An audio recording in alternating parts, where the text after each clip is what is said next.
Cinema जगत की बेहतरीन सिंगर्स में शुमार एक गायक जिन्होंने अपनी मखमली आवाज के जादू से इंडियन म्यूजिक इंडस्ट्री में एक बड़ा नाम बनाया। जिंदगी मौत ना बन जाए, संभालो यारो, जिंदगी मौत ना बन जाए।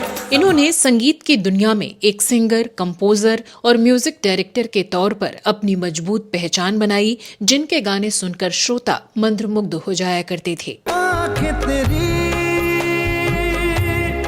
इतनी हंसी।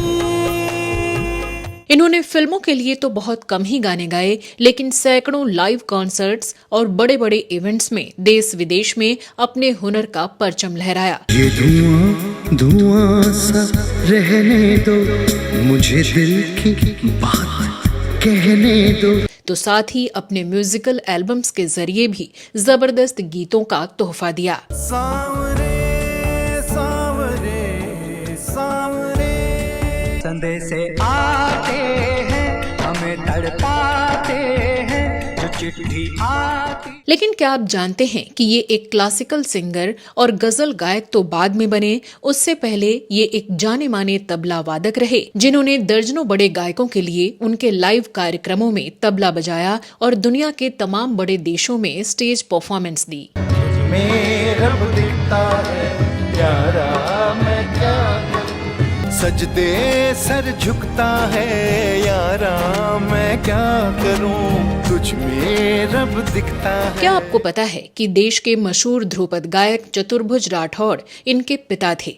तो वहीं फेमस संगीतकार जोड़ी नदीम श्रवण वाले श्रवण राठौड़ और प्लेबैक सिंगर विनोद राठौड़, ये दोनों ही इनके सगे भाई रहे, लेकिन फिर भी इन्होंने नेपोटिज्म से रत्ती भर भी फायदा नहीं उठाया। घर में 24 घंटा संगीत ओढ़ना, संगीत बिछौना, तो वो माहौल में हम कब हमारी तालीम शुरू हुई है हमें याद नहीं है। और क्या आप यकीन करेंगे कि इतने फेमस सिंगर पर अपने ही गुरु अनूप जलोटा को धोखा देने और उनकी पत्नी को भगाकर उनसे शादी कर लेने का गंभीर आरोप लगा, जो घटना उन दिनों बड़ी गॉसिप बन गई और अनूप जलोटा ने कथित तौर पर इन्हें इंडस्ट्री से बाहर करवाने की हर मुमकिन कोशिश की। मैं तेरा आशिक हूँ, तुझसे इश्क करे ना। तो कौन थे ये सिंगर जिन्होंने अपनी गजलों से आशिक दिलों पर राज किया, लेकिन इश्क मोहब्बत के चक्कर में खूब बदनाम भी हुए और अपनी हदें भी पार कर डाली। प्यार में छुप छुप के मिलने का मजा कुछ और है। बताएंगे इनकी जिंदगी की पूरी दास्तान, आप बने रहिए हमारे साथ।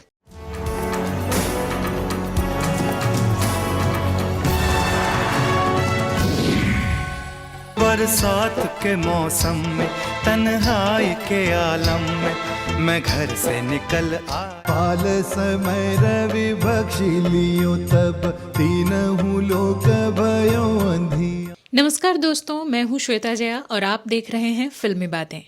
दोस्तों, आज के अपने इस शो में हम बात कर रहे हैं जाने माने गायक रूप कुमार राठौड़ की, जो खासकर अपनी गजलों की वजह से बेहद पॉपुलर हुए। दबी दबी सांसों में सुना था मैंने, बोले बिना मेरा नाम आया। चाहे भजन रहे हो या लाइट क्लासिक म्यूजिक, गजल रही हो या फिर सूफी संगीत, रूप कुमार राठौड़ ने इन सभी फॉर्म्स में अपने हुनर का जादू बिखेरा। दिल को तुमसे प्यार हुआ, पहली बार हुआ। और फिल्मों से लेकर दुनिया के कोने कोने में अपने लाइव परफॉर्मेंस से लोगों को अपनी आवाज का मुरीद बना लिया।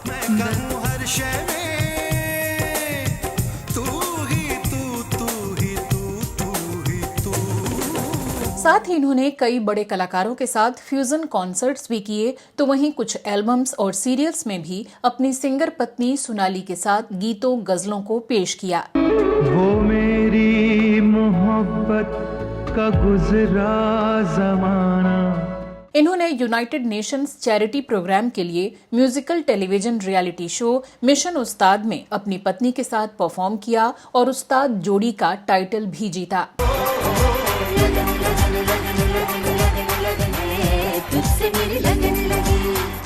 तो इनके करियर, फिल्मी गीतों, गजलों की बात करें उससे पहले चलिए आपको बताते हैं क्यों इनका अफेयर और शादी बेहद कंट्रोवर्शियल रहा और क्यों उसकी वजह से इन्हें इंडस्ट्री में काम मिलना भी बंद हो गया था। आखिर इन्होंने ऐसी क्या गलती कर दी थी कि संगीत की दुनिया के लोग इनका बायकॉट करने लगे थे। आशिक मुझे आशिक तूने बनाया। तो इस कहानी की शुरुआत तब हुई जब रूप कुमार राठौर लगभग 22-23 साल के हुआ करते थे। तब ये कोई सिंगर नहीं बल्कि एक तबला वादक थे और कई बड़े सिंगर्स के साथ उनके कार्यक्रमों में मंच पर और एल्बम्स के लिए तबला बजाया करते थे, जैसे पंकज उधास के गाने घुंघरू टूट गए आदि में। मोहे आई न जग से लाज मैं इतना जोर से। उसी दौरान ये संगीत की दुनिया के मशहूर भजन गायक अनूप जलोटा की टीम में काम कर रहे थे, जो एक तरह से इनके गुरु और सीनियर भी थे।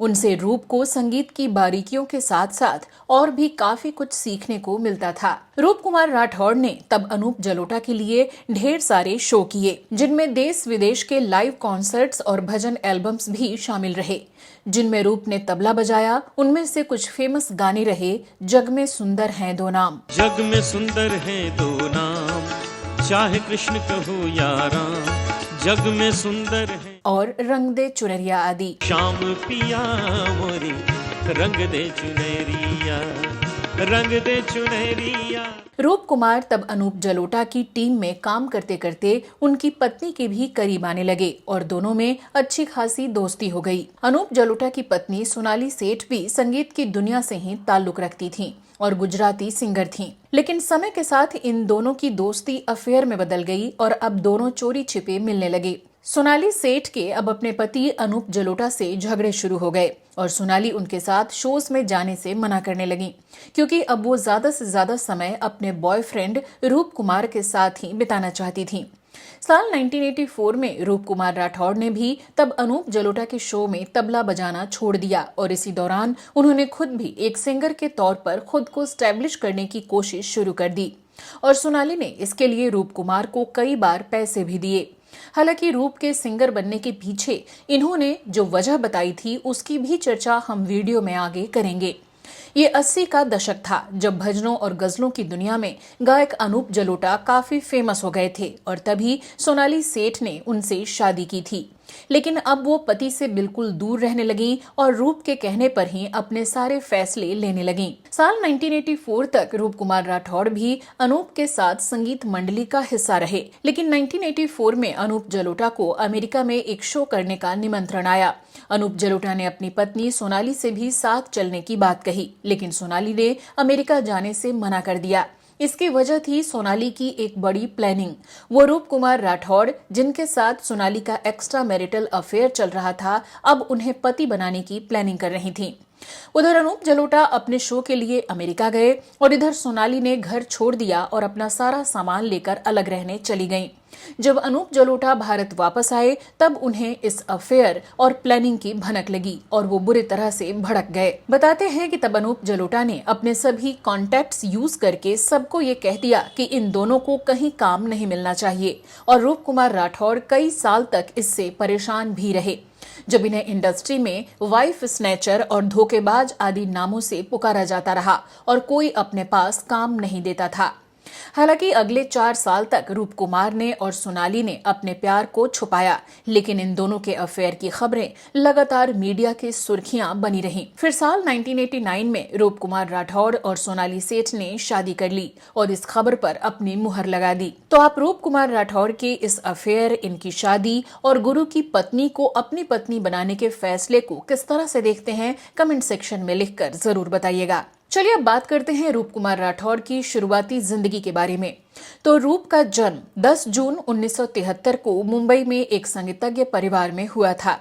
इनकी मां के बारे में तो ज्यादा जानकारी नहीं मिलती, लेकिन उन्होंने अपने बच्चों को संगीत के प्रति हमेशा प्रेरित किया। तो वहीं इनके पिता देश के जाने माने शख्सियत थे। उनका नाम था पंडित चतुर्भुज राठौर।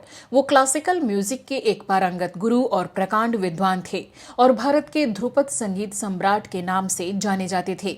वो एक शिक्षक के तौर पर भी कार्यरत थे। मूल रूप से इनका परिवार राजस्थान से ताल्लुक रखता था और इनके पूर्वज सिरोही के राज दरबार में संगीत और वाद्य यंत्रों की पेशकश के लिए जाने जाते थे।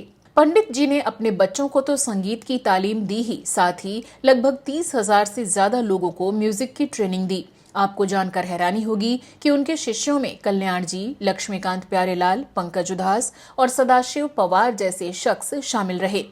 पंडित चतुर्भुज जी के 5 बेटे और 1 बेटी हुई, जिनमें से 3 बेटों ने पिता की संगीत विरासत को आगे ले जाने का काम किया और बाकी 2 बेटे बिजनेस की दुनिया में गए। रूप कुमार राठौर भाइयों में सबसे छोटे थे। इनकी फैमिली में सबसे पहले श्रवण राठौर ने फिल्म इंडस्ट्री में अपनी किस्मत आजमाई। उनकी शुरुआत तो काफी संघर्ष से हुई, लेकिन जब फिल्म आशिकी के गाने सुपरहिट हो गए तो श्रवण को जबरदस्त पहचान मिल गई। आगे चलकर श्रवण ने 90s के दौर में अपने पार्टनर नदीम के साथ मिलकर हिंदी म्यूजिक इंडस्ट्री पर राज किया। लेकिन कहा जाता है कि श्रवण ने अपने दोनों भाइयों को कभी कोई बड़ा गाना नहीं दिया और न ही ज्यादा सपोर्ट किया। तो रूप कुमार राठौर जब 6 साल के थे तभी से इन्होंने अपने पिता के साथ मंच पर तबला बजाना शुरू कर दिया था। 80 से मैंने प्रोफेशनली बजाना शुरू किया और जितने भी थे सबके साथ में मैं बड़ा पॉपुलर था, क्योंकि तबले में मेरी एक सिद्धि हासिल थी, क्योंकि इतने बचपन से मैंने उसको रियाज किया। अल्लाह रखा खां, किशन महाराज, शांता प्रसाद, जाकिर हुसैन आदि उस समय के जितने भी बड़े तबला वादक थे, सबको देखते सुनते रूप तबला बजाना सीखने लगे और धीरे धीरे इसमें पारंगत होते चले गए। फिर इन्होंने पंकज उधास के गीतों जरा आहिस्ता चल, चांदी जैसा रंग है तेरा आदि में तबला वादन किया। चांदी जैसा रंग है तेरा, सोने जैसे बाल। तो वहीं अनूप जलोटा के भी कई एल्बम गीत शामिल रहे, जैसे जग में सुंदर हैं दो नाम। जग में सुंदर हैं दो नाम, चाहे कृष्ण कहो या राम, जग में सुंदर हैं। रूप तब अपने शोज में खूब पैसे कमा रहे थे और घर वालों पर खर्च भी कर रहे थे, क्योंकि तब ना ही इनकी कोई गर्लफ्रेंड थी और ना ही कोई और शौक था। पंकज जी, अनूप जी, तलत जी, राजेंद्र मेहता जी, चंदन दास, हरिहरन जी, घनश्याम वासवानी, अहमद हुसैन, मोहम्मद हुसैन, पिनाज मसानी, मतलब करीब 15-20 आर्टिस्ट थे और उनके साथ मैं सबका लाडला, सबका चहीता तबला प्लेयर था और मैं बजाता भी अच्छा था। इन्हीं दिनों पंकज उधास का एक हांगकांग टूर रद्द हो गया और यहीं से शुरू हुई इनकी एक अलग यात्रा। रूप बताते हैं, उस दिन मैं पिताजी के साथ उनके शो पर गया और उनके एक शिष्य के अचानक न आने पर उसकी जगह पर तानपुरा लेकर बैठ गया। कोई 45 मिनट के बाद उन्होंने अपने शागिर्दों को साथ में गाने के लिए इशारा किया। मैं सिर झुकाकर बैठा रहा, क्योंकि मुझे गाने नहीं आता था। मुझे इतनी शर्मिंदगी महसूस हुई कि पूछिए मत। हम 5 भाई हैं, मैं, श्रवण और विनोद राठौर संगीत से जुड़े हैं, लेकिन हम में से कोई भी पिताजी जैसी ध्रुपद गायकी साध नहीं सका। उस दिन की शर्मिंदगी के बाद मैंने पहले से तय कार्यक्रम तबला वादक के रूप में पूरे किए और उसके बाद तबला बजाना छोड़ दिया। और फिर फादर ने देखा कि बहुत देर यहाँ से आवाज़ नहीं आ रही, तो उन्होंने ऐसे पीछे मुड़ के एक लुक मुझे दिया, एंड दैट लुक जिसने मेरी ज़िंदगी बदल दी। मुझे उनकी आंखों में वो दर्द नज़र आया जो हर गुरु को होता है कि अरे ये मेरा बेटा है और मेरे पीछे बैठ के साह नहीं लगा पा रहा है। लेकिन रूप कुमार राठौर के मुताबिक तब इनके पिताजी को लगा कि किसी ने इनके ऊपर काला जादू कर दिया है। जब मैंने अपने फादर को कहा कि जी मैं तबला छोड़ चुका हूँ और अब मुझे गाना गाना है, आप मुझे सिखाइए, तो ही वाज शॉक उन्हें ऐसा लगा कि इसके ऊपर किसी ने कुछ तो भी काला जादू कर दिया है। उनको समझाना मुश्किल रहा, लेकिन रूप गायकी में नाम रोशन करके अपने पिता का दिल जीतना चाहते थे। जनवरी 1984 में रूप लंदन चले गए और 2 महीने में अपने आप को तैयार किया और लंदन में ही कार्यक्रम करना शुरू कर दिया। अप्रैल 1985 में रूप मुंबई आ गए और अपने शोज के कुछ वीडियो और रिकॉर्डिंग अपने पिताजी को दिखाया तो वो बहुत खुश हुए। तब जाकर उनको लगा कि रूप गायकी के प्रति गंभीर हैं और उन्होंने रूप को तालीम देनी शुरू कर दी। म्यूजिक इंडिया से इनका पहला एल्बम परवाज आया और वो हिट रहा। बेवफा बावफा नहीं होता, छाई जितनी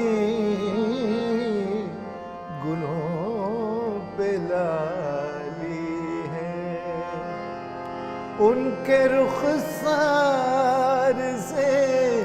लेकिन तभी जनवरी 1987 में इनके पिता चतुर्भुज जी का 54 साल की उम्र में निधन हो गया और रूप ने पिता के साथ साथ अपना गुरु भी खो दिया। तभी इनकी गर्लफ्रेंड सोनाली ने कहा कि तुम अच्छा गाते हो, तुम्हें किसी उस्ताद से संगीत सीखना चाहिए, ट्यूशन की फीस मैं दूंगी।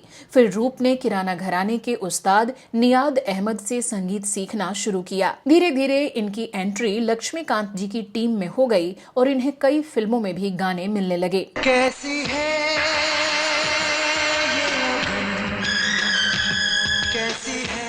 फिर महेश भट्ट की फिल्म नाजायज में बरसात के मौसम में घर से निकल आया अनु मलिक के संगीत निर्देशन में गाया। बरसात के मौसम में तन्हाई के आलम में मैं घर से निकल आ। फिल्म बॉर्डर के गीत संदेशे आते हैं और तो चलूं ने साबित कर दिया कि ये एक अच्छे गायक हैं। संदेशे आते हैं हमें तड़पाते हैं, जो चिट्ठी आती। फिल्म सरफरोश के गीत जिंदगी मौत ना बन जाए को सबने काफी पसंद किया। जिंदगी मौत ना बन जाए, संभालो यारो, जिंदगी मौत ना बन जाए। तो वहीं फिल्म अनवर के गीत मौला मेरे मौला की धूम मची तो उसकी दीवानगी भी खूब छाई रही। आँखें तेरी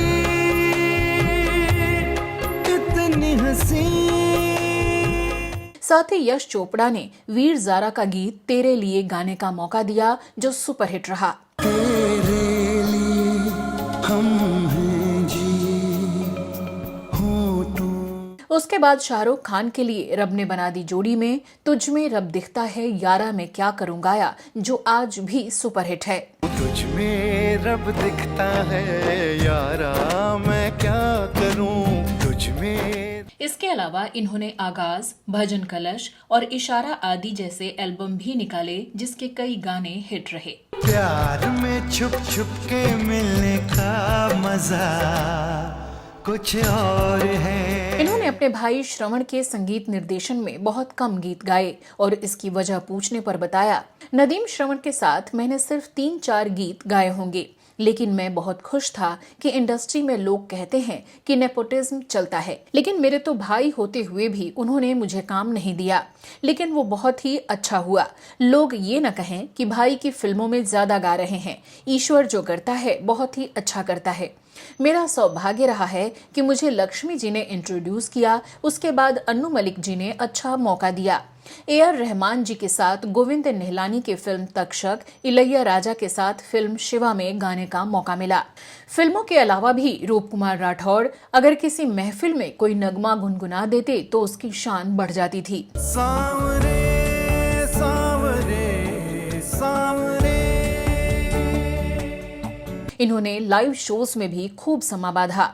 से आते हैं हमें तड़पाते हैं, जो चिट्ठी आती। ऐसी गायकी के सरताज रूप कुमार राठौड़ ने अकेले और पत्नी के साथ मिलकर भी कई एल्बम निकाले, जिनमें कलमा नामक एक सूफी एल्बम शामिल रहा। मुझे इश्क का कलमा याद रहा, तो वहीं कई टीवी शो में भी नजर आए। तो चलूं तो चलूं तो चलूं। 19 और तब से लेकर आज तक ये इस फील्ड में अपनी काबिलियत का लोहा मनवा रहे हैं। इनकी पत्नी भी इनके साथ गाती रहीं, जो गुजराती गायिका रहीं, और अब इनकी बेटी भी इसी फील्ड में अपना करियर बना रही हैं।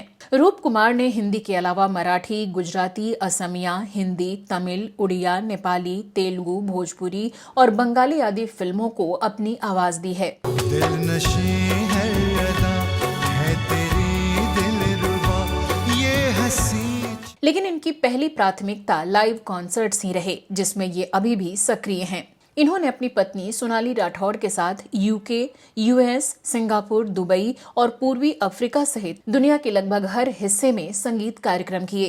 तेरे लिए हम हैं जी होठों को सिए दिल में मगर।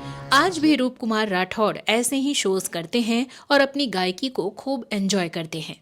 तो ये थी कहानी एक शानदार गायक की, जिन्होंने गजलों को ऊंचा मुकाम दिया और गायकी के हर आयाम को छूने की भरपूर कोशिश की। आपको इनका कौन सा गाना सबसे ज्यादा पसंद है, कमेंट सेक्शन में लिखकर जरूर बताइएगा। किसी और शख्सियत की कहानी के साथ अगले एपिसोड में आपसे फिर होगी मुलाकात। नमस्कार। जिंदगी मौत ना बन जाए संभालो यारो, जिंदगी मौत ना बन जाए। तुझ में रब दिखता है यारा मैं क्या करूं, तुझ में रब दिखता